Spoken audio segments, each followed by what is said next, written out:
First of all, I really want to say, and I mean this so sincerely, I loved season 2. It's so fantastic. It's so fantastic. So I guess I want to start with the most important thing, which is when you make something that's this good and it's like a masterpiece, at any point are you thinking, like, is it time for me to retire? Because it might not get better than this. Like, this might be the best. I'm joking around, but this might be the best thing on the resume. Like, it's incredible. I mean, you make it for so long, you're mostly anxious that you're messing up. I mean, you really, the whole job, right, is just an oscillating universe of overconfidence and despair all the way through. I mean, that's really how we live. Yeah. So I think particularly after we finished season 1 and the reviews came in as we were starting season 2, everybody doubled down. Everyone's like, man, let's not get high on our own supply. Let's not get confident.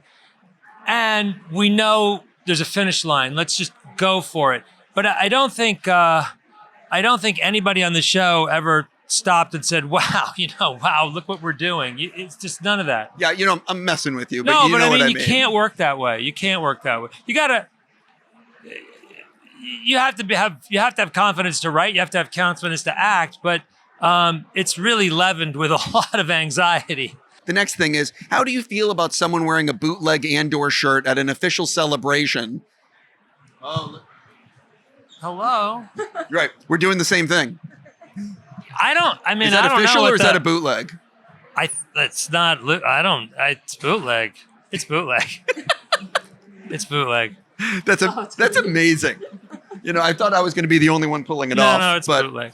I wore a Narkina 5 swim team shirt on the live YouTube, and that was right at Lucasfilm. So nobody slapped my hand. No, he made them. I am so curious.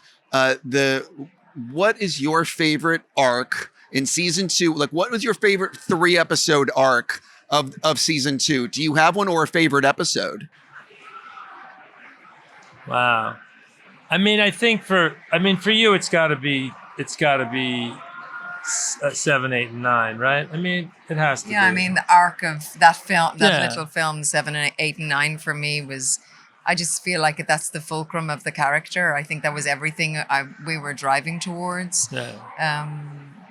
And for Bix, I don't know. I think Bix is, she goes, I like every character. I think this season, it will be hard for me to pick for any character.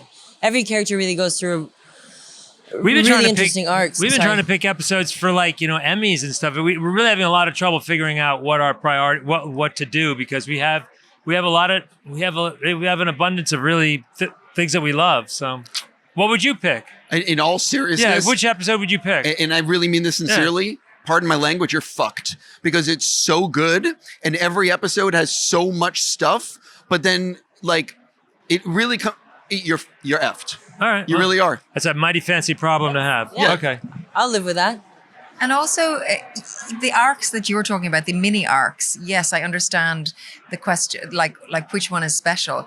But the arc of the whole season, what is so special about, first of all, knowing that it's our last time, knowing where we have to finish. Tony and the writing team, they took such big dramatic swings that allowed us to have arcs within arcs. There's also bookend pieces for characters. Like, where we start is so very different to where we end up. And, I mean, that sounds pretty common, but actually the swings within it are really quite dynamic. One of the things I would love to watch, this show is so cinematic, and I would love to watch it in a movie theater. What can we do to watch these as cut each 3 episodes cut together like a movie, and then watching them in a movie theater? It's been discussed. We mixed 1, 2, and 3 to play theatrically. They do need a little bit of an extra mix. We mix differently for how we deliver normally, because people watch on their pads, on their TVs. It's 5.1. If you're mixing for a theater, and it's not like a switch. It takes a couple hours or a day to do that. So we have 1, 2, and 3. I mean, if there was enough interest, I'm sure Disney would roadshow it at some point. Why not? I think they have interest in showing 12 going into Rogue, but that depends on how the show does and whatever. I'm like, they look good on a big screen. Oh, hi. we did screenings where we showed episodes from season one, and it was incredible. Here's my next question: because you're releasing it 1, 2, and 3 together, 4, 5, 6, was there any thought of cutting it so they play as a movie on Disney Plus rather than having those breaks? Because it is literally each 3 episodes is a movie. So we've never done that. When we do cut them together for the 1, 2, and 3 theatrical, we put all the credits at the end. But I mean, people should be able to watch them. If you want to watch one episode on the first night and the second episode the second night, there should be a way to do that. And it's also really, I mean, to be honest with you, I feel really bad for podcasters who are really going to have to catch up, because 3 episodes a week is a big nut to break down and analyze. But no, I think it's good the way they are. Well, I was going to say you could do both. You could have the movie option and the individual option. I have to stop already, which is insane. All right. I'm just going to say, I wish I had 1,000 hours to talk. And on that note, I really want to say thank you. We give you what you want. Man. I don't know about that, but thank you so much and congratulations for real. Thank you, man. You know, thank you.